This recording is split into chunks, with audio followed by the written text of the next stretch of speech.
US President Joe Biden made a fresh plea to Congress to pass aid for Ukraine during a visit by the Czech Prime Minister, as a fight brews about whether it should be linked to funds for Israel. Congress has to pass continued funding for Ukraine and they have to do it now, Democrat Biden said as he hosted Czech Prime Minister Petr Fiala at the White House. There's overwhelming support in the House and Senate if people will just let a vote take place. Biden hailed the Czech leader as a great ally for his strong support for Ukraine since Russia's 2022 invasion, including securing nearly 1 million rounds of ammunition for Kyiv as US funding dries up. As the Czech Republic remembers, Russia won't stop in Ukraine and the impact on NATO would be significant. Putin's going to keep going, putting Europe, the United States and the entire world at risk if we don't stop him, Biden said.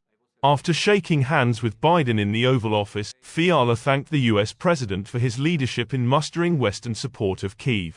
In 1968 I was a little boy, I saw Russian tanks on the streets of my town and I don't want to see this again, he said.